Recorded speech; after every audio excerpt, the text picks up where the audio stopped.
നമസ്കാരം. പ്രവാചക തുല്യമായ ആ വാക്കുകൾ ഇപ്പോൾ നമ്മെ വേട്ടയാടുകയാണ്. ചൂരൽമലയിലും മുണ്ടക്കയിലും ഉരുൾപൊട്ടി വൻ ദുരന്തം നടന്ന പശ്ചാത്തലത്തിൽ മാധവ് ഗാഡ്ഗിൽ എന്ന പരിസ്ഥിതി ശാസ്ത്രജ്ഞന്റെ വാക്കുകൾ വൈറലാവുകയാണ്.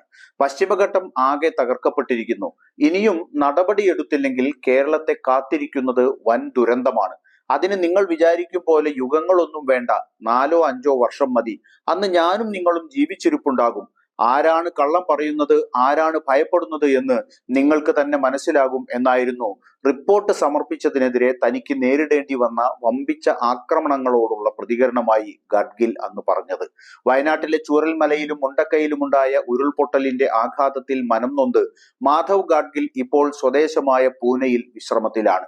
കേരളത്തിൽ അടിക്കടി ഉണ്ടാകുന്ന ഉരുൾപൊട്ടലുകളെ കുറിച്ച് എന്തെങ്കിലും പറയാനുള്ള മാനസികാവസ്ഥയിലല്ല ഇപ്പോഴെന്നാണ് അദ്ദേഹം പ്രതികരിച്ചത്.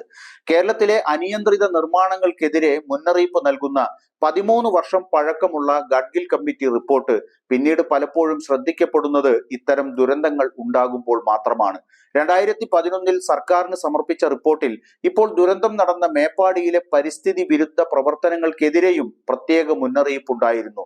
മുണ്ടക്കൈ, ചൂരൽമല, അട്ടമല, നൂൽപ്പുഴ, മേപ്പാടി എന്നീ മേഖലകൾ റിപ്പോർട്ടിലെ പരിസ്ഥിതി ലോല പ്രദേശങ്ങളിൽ ഉൾപ്പെടും. അന്നത്തെ കേന്ദ്ര സർക്കാർ ഗാഡ്ഗിൽ കമ്മിറ്റി റിപ്പോർട്ട് തള്ളുകയും മറ്റൊരു റിപ്പോർട്ട് തയ്യാറാക്കാൻ കസ്തൂരി രംഗന്റെ നേതൃത്വത്തിൽ സമിതിയെ നിയോഗിക്കുകയുമായിരുന്നു. അനിയന്ത്രിതമായ ഭൂമി കയ്യേറ്റവും വനനശീകരണവും അശാസ്ത്രീയ നിർമ്മാണ പ്രവർത്തനങ്ങളുമാണ് പ്രളയ ദുരന്തങ്ങളിലേക്ക് കേരളത്തെ തള്ളിയിട്ടതെന്ന് 2018 സെപ്റ്റംബറിൽ പൂനെയിലെ അന്താരാഷ്ട്ര സെന്ററിൽ നടന്ന ചർച്ചയിൽ ഗഡ്ഗിൽ ചൂണ്ടിക്കാട്ടിയിരുന്നു. പ്രകൃതി സംരക്ഷണവും പാരിസ്ഥിതിക സന്തുലനവും ഉറപ്പാക്കുന്നതിന് ശക്തമായ നിയമങ്ങൾ നിലവിലുണ്ട്. എന്നാൽ അതൊന്നും പാലിക്കപ്പെടുന്നില്ല എന്നതാണ് പ്രതിസന്ധിക്ക് കാരണം. ജനങ്ങൾ ഇത്തരം കാര്യങ്ങളെക്കുറിച്ച് ബോധവാന്മാരാകണം. ഇതിനെതിരെ ജനങ്ങൾ സംഘടിക്കണം. പരിസ്ഥിതി സംരക്ഷണത്തെക്കുറിച്ച് സംസാരിക്കാൻ പോലും ജനങ്ങൾ ഭയപ്പെടുന്ന അവസ്ഥയ്ക്ക് മാറ്റമുണ്ടാകണം. നിലവിലുള്ള ത്രിതല പഞ്ചായത്ത് നിയമങ്ങളുടെ പിൻബലത്തിൽ ഇത്തരം കാര്യങ്ങളിൽ ഇടപെടാനുള്ള അവകാശം ജനങ്ങൾക്കുണ്ടെന്നും അദ്ദേഹം അന്ന് ഓർമ്മിപ്പിച്ചിരുന്നു.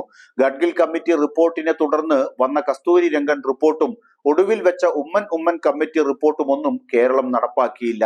പരിസ്ഥിതിക്ക് കോട്ടം വരുന്ന പ്രവൃത്തികൾ ചുറ്റും നിർബാധം തുടരുകയാണ്. കൃത്യമായ ഇടവേളകളിൽ നാടിനെ നടുക്കുന്ന പ്രകൃതി ദുരന്തങ്ങളും.